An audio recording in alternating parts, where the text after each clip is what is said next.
우리 함께 찬송하겠습니다. 찬송가 370장 주 안에 있는 나에게 1절, 2절, 4절만 함께 찬송합니다.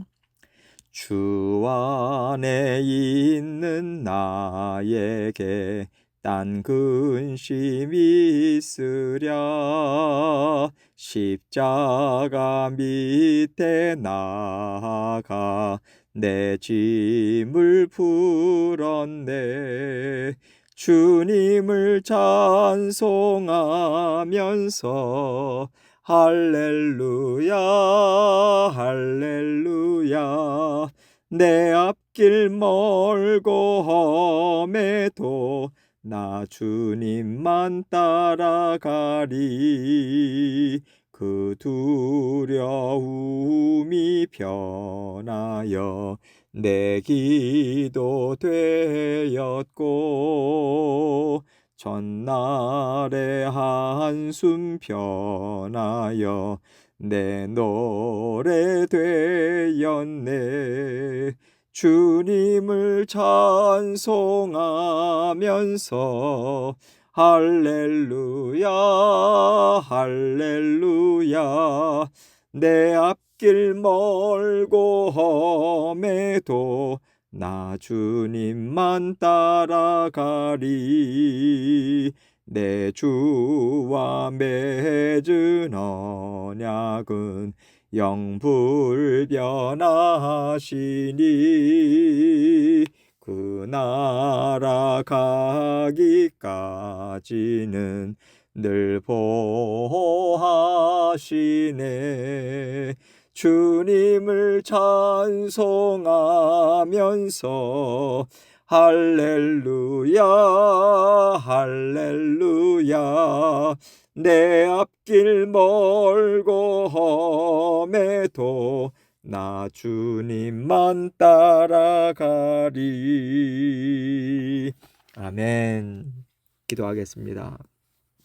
하나님 아버지, 감사합니다.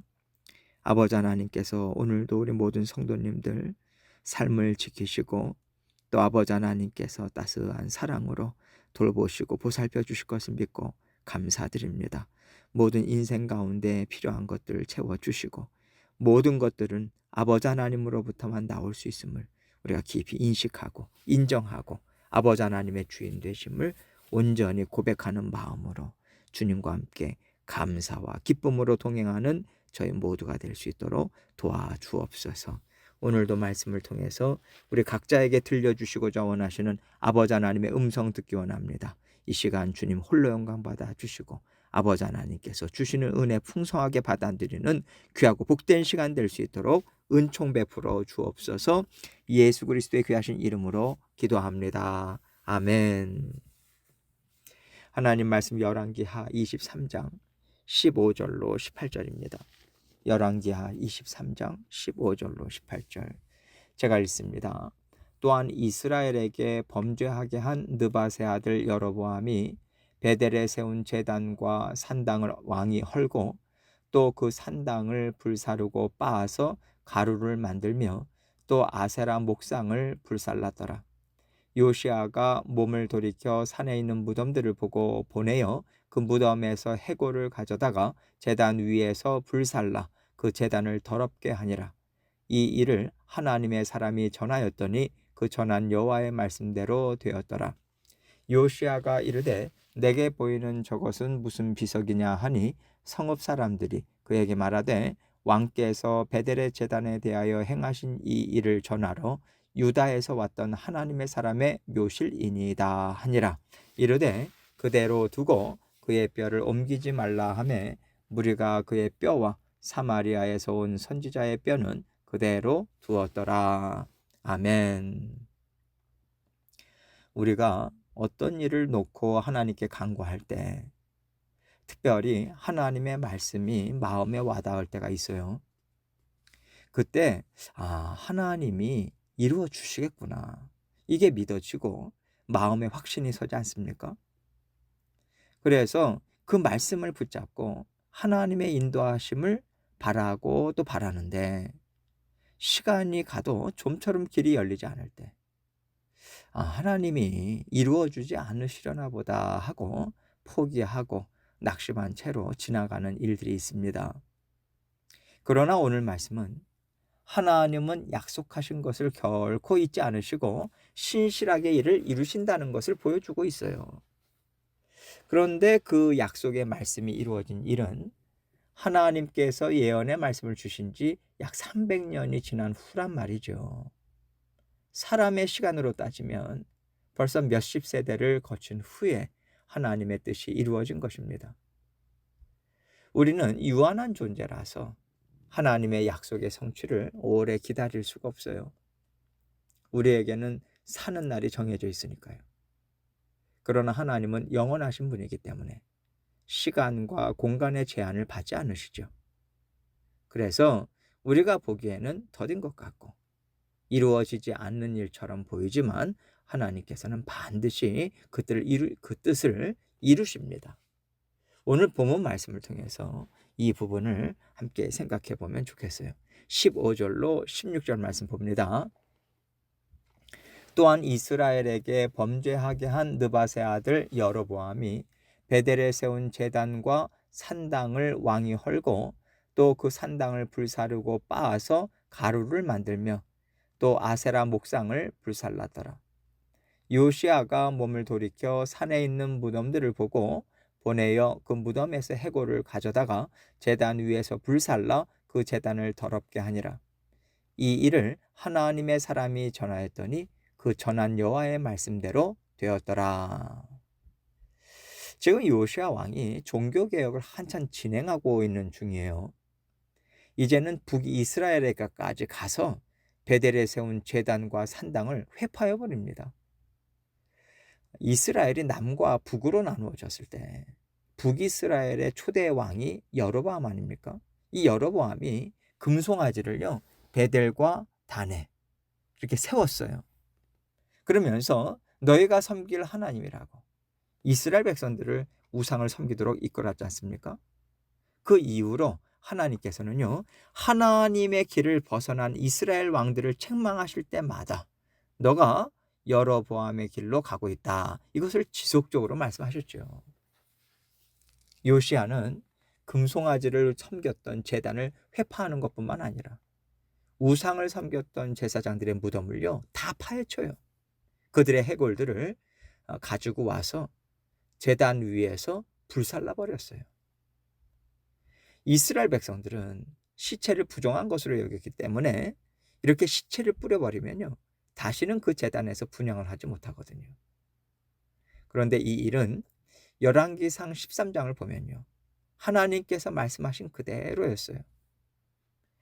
약 300년 전에 하나님께서는 남유다의 그 무명의 선지자를 베델로 보내셨습니다. 북이스라엘의 베델이죠. 그때 여로보암 왕이 금송아지 제단 곁에서 분향을 하고 있었어요.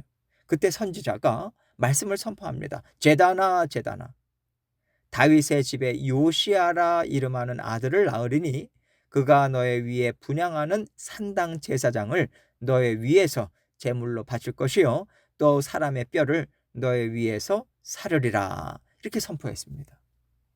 그리고 하나님께서는요 말씀하신 대로 요시아 왕을 통해서 여로보암의 죄를 드러내시고 심판하셨죠.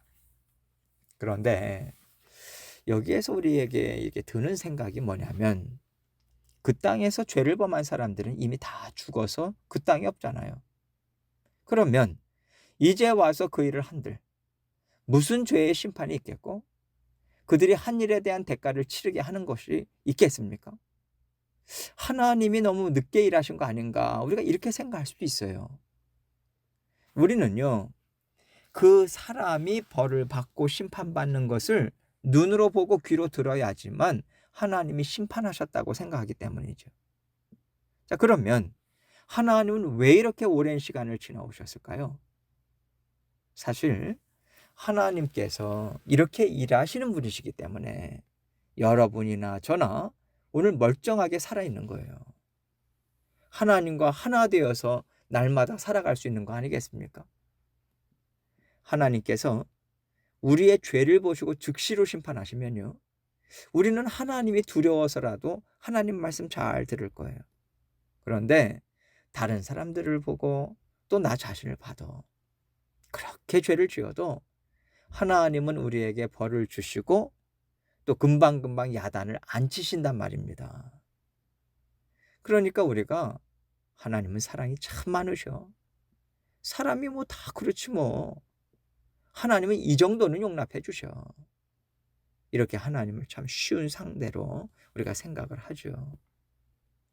하나님은요, 그저 우리가 하나님이 무서워서 두려워 떨면서 하나님께 꿇어 엎드리는 것을 원하지 않으세요. 그것은요, 사탄이 하는 일이에요. 사탄은 사람들을 미혹할 때 처음에는 뭐든지 다 해주는 것 같아요. 그렇게 해서 자기 사람으로 딱 만들면 사탄이 그 다음부터는 어떻게 합니까? 두려움을 주죠. 이게 사탄이 쓰는 방법이에요. 그래서 사탄에게 얽매인 사람은 영원토록 사망 권세에 매여서 두려워 떨면서 살 수밖에 없는 것이고, 사망 권세에서 자유케 된 하나님의 자녀들은요, 죄를 지을지언정 하나님의 사랑을 깨닫고 하나님의 진실된 마음을 알아서 회개하고 돌아오는 거예요. 이렇게 인격적인 관계를 맺는 것이 하나님이 원하시는 자녀들과의 진정한 관계입니다.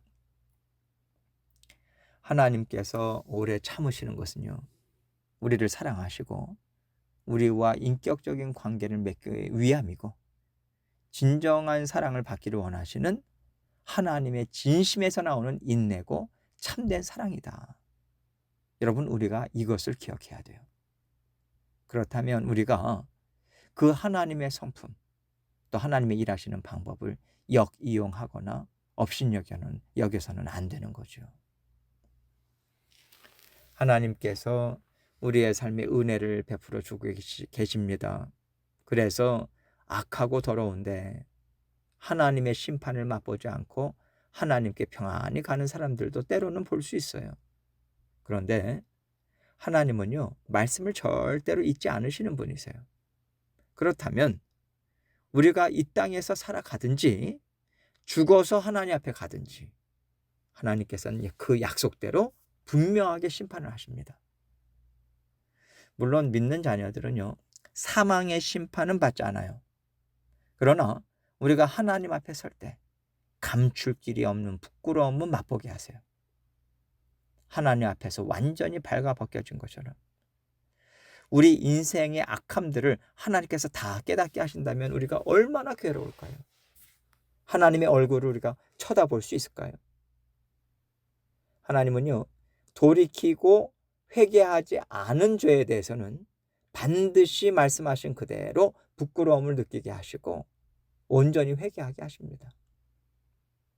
우리는요, 내가 살아있는 동안 어려움을 안 당하면 되지 이렇게 생각하는데, 차라리 살아있는 동안 어려움을 당하는 게 더 좋을 것 같습니다. 그래야 돌이킬 수 있잖아요. 그래야 십자가 보혈로 깨끗이 씻김을 받고 잘 감당했다라는 하나님의 칭찬을 받지 않겠습니까? 이 땅에서 회개하고 돌이키는 기회를 갖지 못하면 하나님께 칭찬받고 사랑받을 기회를 놓치는 거예요. 아니, 저 사람은 어떻게 저런 악한 일을 하고도 편히 죽을 수가 있지? 사람들은요, 이것을 불공평하다고 생각합니다. 그러나 하나님이 그 사람에게는 깨우치고 돌아올 기회를 주지 않으시고 그대로 하나님 앞에서 모든 만행이 드러나는 꾸짖음을 받을 수 있다. 이것이 그 사람에게는 더 괴롭고 수치스럽다는 것을 우리는 생각해야 돼요. 17절로 18절입니다. 요시야가 이르되 내게 보이는 저것은 무슨 비석이냐 하니 성읍 사람들이 그에게 말하되 왕께서 베델의 제단에 대하여 행하신 이 일을 전하러 유다에서 왔던 하나님의 사람의 묘실이니이다 하니라. 이르되 그대로 두고 그의 뼈를 옮기지 말라 하매 무리가 그의 뼈와 사마리아에서 온 선지자의 뼈는 그대로 두었더라. 요시야 왕이 자신도 모르게 하나님께서 말씀하신 약속이 자기를 통해서 성취가 됐다는 것을 깨달을 때 얼마나 놀랐겠습니까? 아, 내가 지금 이렇게 개혁을 단행하는 것이 이게 내 마음이 아니구나. 하나님께서 이걸 이토록 원하셨구나. 그 하나님의 심정을 깨닫고 순종하는 사람들이 그토록 없었구나. 더 하나님 앞에서 애통해 하고 더 하나님께 죄송한 마음을 안고 살아생전에 할 수 있는 대로 하나님의 뜻을 이루어 가고자 애를 쓰는 그러한 귀한 순간이 되었을 것입니다. 요시아가 얘기를 듣고요. 산당과 우상을 섬기는 제사장들의 뼈는 다 불태우고 가루로 만들어서 뿌려버렸지만 이 선지자들의 무덤은 건드리지 말고 그대로 보존하도록 해요. 하나님의 뜻을 이룬 선지자들이기 때문에 존중하는 거죠. 하나님은 하나님의 자녀들을 죽은 후든 이 땅에서의 사는 동안이든 귀하게 여기십니다. 하나님은 하나님을 사랑하는 자녀들을 외면하지 않으세요. 우리가 날마다 넘어지고 부족하고 연약하다 할지라도 마음에서부터 하나님을 떠나지 않고요. 하나님께 매달리고 하나님께 간절한 마음을 갖고 산다면 우리는 날마다 새로워지는 은혜를 받아 누리고 있는 것입니다. 그러면 되는 거예요. 날마다 하나님께 초점을 맞추시고 내 마음을 돌이키고 또 깨끗이 씻김도 받고 죄에서 우리가 늘 깨어서 경계하고 있을 때 그러한 삶을 우리가 살아갈 때 우리가 하나님 앞에 서는 날 우리는 칭찬과 인정을 받습니다. 기쁨의 면류관을 하나님으로부터 우리는 얻을 수 있어요. 날마다 이 땅에서의 삶을 하나님께서 주시는 기회다. 하나님과 더욱더 친밀하게 하나님을 더욱더 알고 또 하나님의 뜻을 깨닫고 이루는 기회, 이것으로 정말 사용하셔서 날마다 칭찬받고 인정받는 기회로 바꿔가시는 저와 여러분이 되시기를 주님의 이름으로 축원합니다. 함께 기도합니다. 기도하실 때 하나님께서 우리에게 하루하루의 삶을 허락하시고 또 때로는 감동도 주시고 인도하십니다. 하나님은 신실하시다. 하나님은 끝까지 약속을 지키신다. 이건 믿고 하나님께 다시 한번 믿음을 추스리시고 또 계속해서 하나님 앞에 기도 제목 가지고 나아가도록 하겠습니다. 기도하시겠습니다.